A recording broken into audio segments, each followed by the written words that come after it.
موتا امام مالک کی شہرت جب پھیلی تو ہارون الرشید نے بغداد سے خط لکھا امام مالک کو کہ میں آپ سے درس حدیث لینا چاہتا ہوں، اور چونکہ میں یہاں بغداد میں ہوں اور میرا آنا تخت و تاج کی حرکت ہوگی، اس لیے اگر آپ تشریف لائیں تو کوئی مشکل نہیں ہوگا، تو میں اپنے شاہی محل میں آپ کے لیے، آپ کے خدام کے لیے اچھا انتظام کر دیتا ہوں، اور ان کی ضروریات کا پورا خیال رکھا جائے گا۔ ماں شاگردوں کے آپ اگر بغداد میں تشریف لائیے تو کیا خوبصورت منظر ہو، اور میں آپ سے سیکھنا چاہتا ہوں۔ علامہ اقبال نے اس منظر کو بیان کیا کہ جب خط پہنچا امام مالک کو تو امام مالک نے خط پڑھا، آپ کے چہرے پر سرخ رنگت ظاہر ہوئی، اور آپ نے جواب میں لکھا، گفت مالک مصطفیٰ را چاکرم، نیز جو سودائے او اندر سرم۔ امام مالک بولے، ہارون رشید تو جانتا نہیں، جو جواب لکھا، ہارون رشید تو جانتا نہیں میں تو مصطفیٰ کریم کا نوکر ہوں، میرے سر میں کسی اور کا سودا نہیں سمایا ہوا۔ اگر تجھے شوق ہے علم پڑھنے کا تو یہاں مدینے میں آنا ہوگا اور طالب علموں کے ساتھ مل کے دو زانو بیٹھنا ہوگا۔ میں نبی کی حدیث لے کے تیرے دروازے پہ نہیں آ سکتا، نبی کی حدیث سیکھنے کے لیے تجھے میری چوکٹ پہ آنا پڑے گا۔ وہ علم بھی تھا، وہ زمانہ بھی تھا۔ اللہ اکبر۔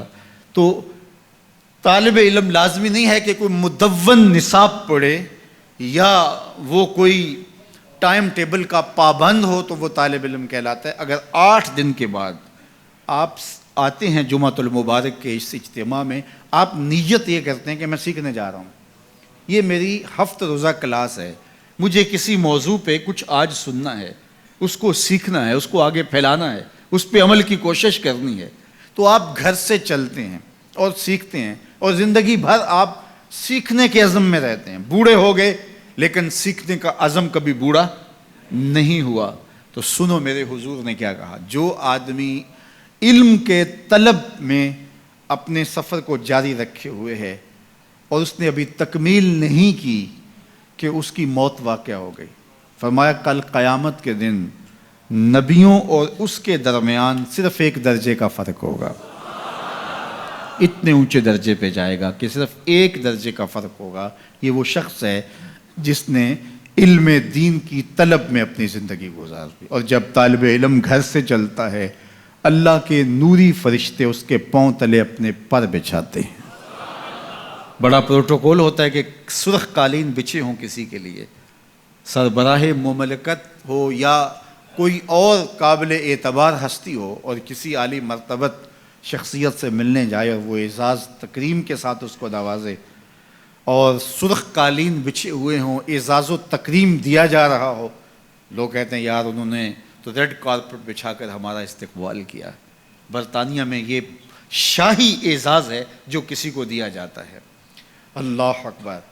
لیکن یہ کارپٹ جو بچھائے جاتے ہیں، یہ گھسے پٹے کئی لوگوں کے پاؤں تلے روندے ہوئے، چلو آپ ایران کے نئے قالین ہی سمجھ لیجئے، کوئی کتنے بچھائے گا، یہاں سے لے کے دروازے تک بچھا دے گا، چلو بائی پاس تک بچھا دے گا، کوئی کسی کے لیے 1 کلومیٹر 2 فرلانگ 10 کلومیٹر کتنے بچھائے گا، لیکن 2000 کلومیٹر سے چلا ہے طالب علم اللہ کے فرشتوں کے نوری پر، وہاں سے اس کے قدموں تلے بچھتے چلے آ رہے ہیں۔ اور یہ قالین کسی دنیا کے کارخانے میں نہیں بنے ہیں، یہ فرشتوں کے تقدس مآب پر ہیں جو طالب علم کے پاؤں تلے بچھتے ہیں۔ وہ اعزاز، وہ تکریم جو ان طالب علم کو دیا گیا ہے وہ کسی اور کو نہیں دیا۔ سب سے بڑی بات یہ کہ اللہ کے محبوب علیہ السلام نے علماء کو اپنا وارث قرار دیا۔ نبیوں کی وراثت درہم و دینار نہیں ہوتا، نبیوں کی وراثت علم ہوتی ہے۔